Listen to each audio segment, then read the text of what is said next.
If you want to draw characters and poses that have perspective, in this video I'll show you the method to draw any character in perspective, and I'll show you how to do it without any weird perspective measuring. And I'll also show you how to draw them in any pose you want that isn't just standing, right? Hi, my name is Luis Escobar. I'm a storyboard artist on the Simpsons television show. I've been working on the show for over 30 years now, and I'm here to empower you.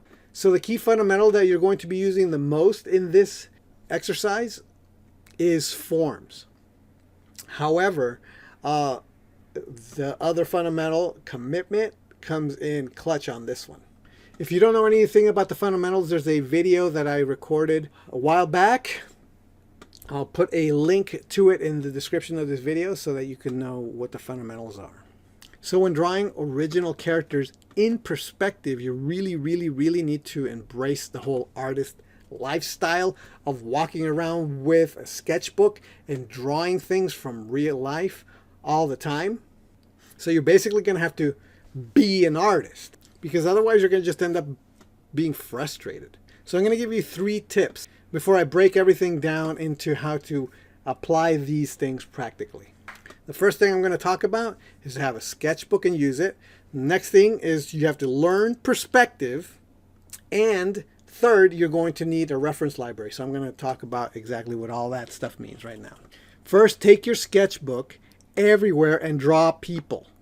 Draw people from life or from reference. You need to build a mental library of what things really look like in real life so that you can draw upon them when you're drawing from imagination. So if you don't know what something looked like in real life because you never actually drew it, then how are you going to imagine what it looked like when you have to draw it from your imagination? So you have to have some kind of real world experience of having done or seen it before, by having sketched it before. And then when you draw from your imagination, you have that as part of your experiential library of life from where you've experienced it. You've gone out into the world and drawn it yourself, right? That's part of the thing. You just don't look at a thing and never draw it. You have to actually draw it so you could have the experience of having done it, so that and more than once too. Like you've got to be drawing a lot of stuff over a long time, and then you'll start creating a mental library of things so that you'll go, oh, I remember it. Believe me, it comes back to you. You're drawing and you're like, oh yeah, I drew that. Last time I drew that, I did this, and I'm like, it looked like that, and it'll be in your head. You'll be able to remember what it was like when you saw it in your head, when you drew it in real life. Also, you have to, the second thing you need to do is learn perspective. So I recorded a video on the basics of perspective. I'll link to that video in the description of this one. But yeah, you need to at least know that, like the most basic perspective fundamentals, so that you can be able to understand spatial relationships. You could understand the way that things are going in space and outer, like that sort of, like, you just need to have that experience of having of knowing how the vanishing points work, how where the horizon lines are, like all that stuff. And I talk about that in the perspective video, but you do need to know that, because you need to have that experience so that you can apply them on your actual imaginative characters who are doing things in perspective, right? Like overlapping forms and things like that.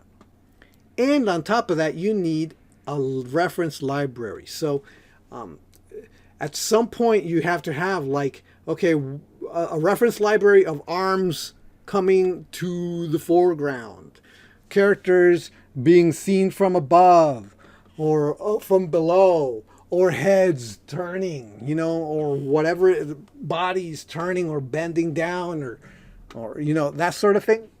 Because you need to have that in case you get stuck, in case you don't have that mental library, or in case you don't remember. So you at least need to have that, like a library of things to draw upon, so that you can go, oh yeah, okay, now what does that really look like? Because a lot of the time you're like, I don't know what to draw or how this looks like. Well, it's because you either never drew it and you don't have a mental, you don't have anywhere to remember, or you did do it, but you forgot. So you need to go back and look at it again. But let's say that you actually are drawing a dragon or an orc or something that isn't real. Well, there's no reference for that. So what you, and here's when it gets more difficult. You either find a toy or a CG model, or you can literally make it yourself, like get some Sculpey and start trying to sculpt it yourself.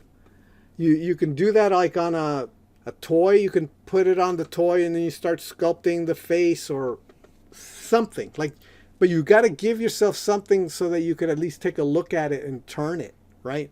So you can try to sculpt it yourself. I mean, that's a whole other skill, but that's another way to do it, is to actually give yourself like a real object to use as reference. Okay, so let's get practical.